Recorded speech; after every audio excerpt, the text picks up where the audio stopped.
I'm gonna do my best to describe episode 3 of The Promised Neverland in ways that is so similar to what I'm gonna say in a way that I could feel it. So, the Promised Neverland, jump scares, Sister Krone's face expressions,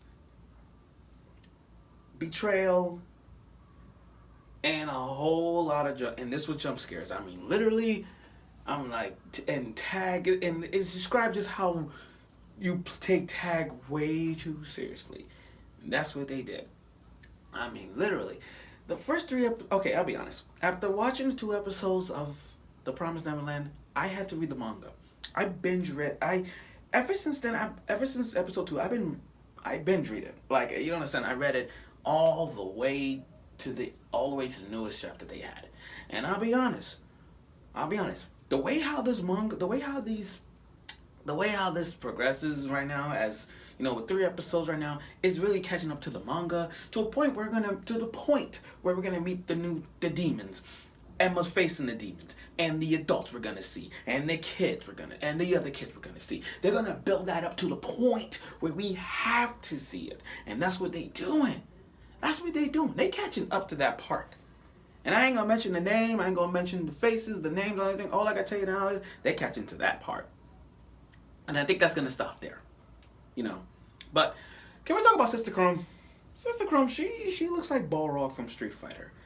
She really looks like Balrog from Street Fighter. I mean, literally, her face expressions, scary. They are literally scary. She like with these big lips and the hair and I mean, literally, her smile. I mean, it looks like Pennywise from Street Fighter. I mean, I'm sorry. She looked like Balrog from Street Fighter, literally. But scary-wise, she looked like Pennywise. Pennywise. It. Yeah, that is literally scary as it is. I mean, literally, she is scary. But she does have her points. She wants to snitch on Mother Isabella. Because, let's be honest, guys, Mother Isabella is nice, but she's like the queen of darkness. She's literally the queen of darkness. I mean, literally, she's the queen of darkness. She's one of those top antagonists, and you got this antagonist who's a bitch. It's the girl from the Rising of the Shield hero. You know, the one that's hanging out with the spear hero. Yeah, she's second antagonist for me. But Mother Isabella is like the best female antagonist because she is without a doubt a strategist unlike any other. A female strategist, outrank. I mean, I'm not saying she could outrank Shikamaru and all, but she is really the top female antagonist I've seen her do. She's always one step ahead of the kids. She knows it. She's just one step ahead of them.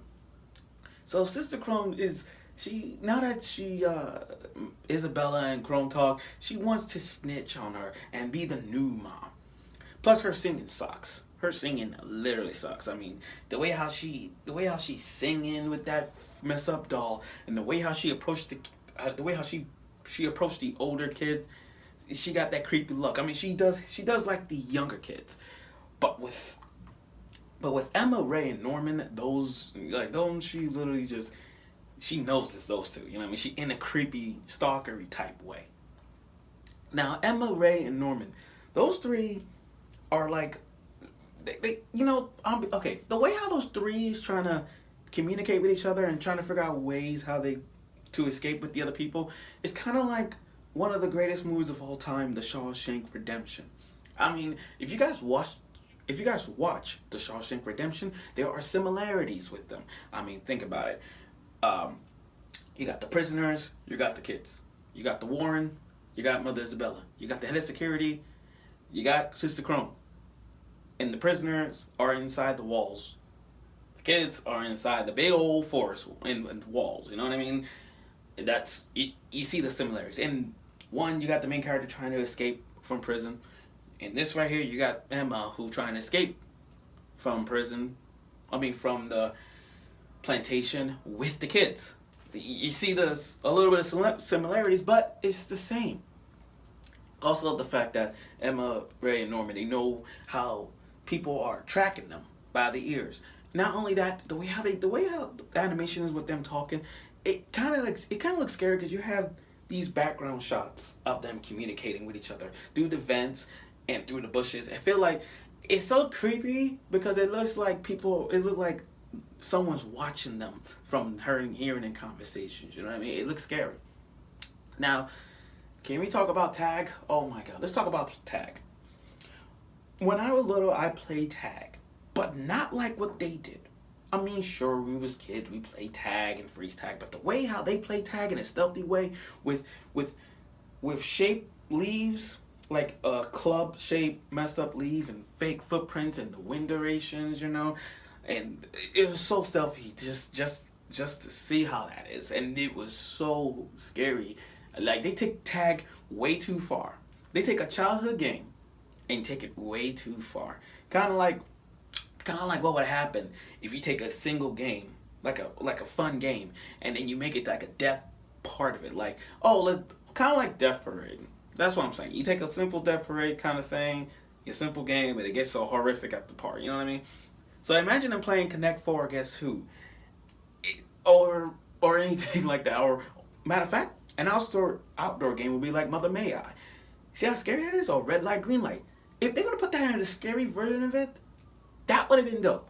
But anyway, them playing tag is so scary and so stealthy. They made Sister Krone run like a beast. She's like the freaking Terminator, yo. She's like, she is literally the Terminator, and she captured most of the kids. And one of the kids was hiding under the tree, and she broke that tree. And you talk about jump scares. The moment Emma grabbed the two kids and running with them and hiding, talk about scary. When Emma was like trying to hold her breath in, Sister Krone played mind games. So when Emma looks up, she said, "Found you," and that was scary. That was scary. You be honest, guys. How many of y'all paused that part and said that was scary? It is legit scary. I mean, her face expression when she said, "I found you," that was scary. But even though now Krone knows, like, oh, Emma and Norman are like the smartest ones. So now she knows overall Norman is one of them. No question. Now, the biggest thing is, who is the spy? Now that Emma, Ray, and Norman found out about who been giving them information, we gotta find out who the spy. And in the animation, everybody's pointing at Gilda. The animation pointing at Gilda. Let's be honest. You really think that girl with the glasses is literally, without a doubt, the suspect? I mean, come on. Sure, I know the saying, don't judge a book by its cover, but do you guys think Gilda is kind of like that? Nah, I don't think so. Sister Krone, okay, here's the thing. Do y'all trust Sister Krone? The way how she acting with the kids and all that stuff? Yes and no. There's a part of me that says you want to trust her. There's a part of me that you don't want to trust her. Even if her plans are deviant, she's still like that. But I ain't going to spoil that much. All I can tell you now is there's a time you can trust her and a time you don't. So this is like a up and down switch. But that's pretty much what I have to say about episode 3, because episode 3 just demonstrates just how scary tag really is and how tag can be used in many, many strategies. I mean, again, as a kid, I never used strategies like that, where we use fake footprints, use wind durations. I never used it. All we do is to grab something and touch, as I said, base, and you give it a 10-second thing and run. So I can't argue with that. But I love how the episode 3 is really progressing towards the manga. It's really moving up towards it. So I cannot wait to see how episode 4 of The Promised Neverland continues. To the part where we can see a death, to the part where we can see Emma really stood up, and person who's the mole. I ain't gonna tell you who, but if for those of you who haven't read it, you guys be surprised. I'm just telling y'all, you're not gonna believe it. I was once them, but like I said, you're not gonna believe it. So I look forward to episode 4, and let's see if there's any more dramatic shocks, jump scares, deaths, or anything that's good suspense out of this Promised Neverland. So see you next week.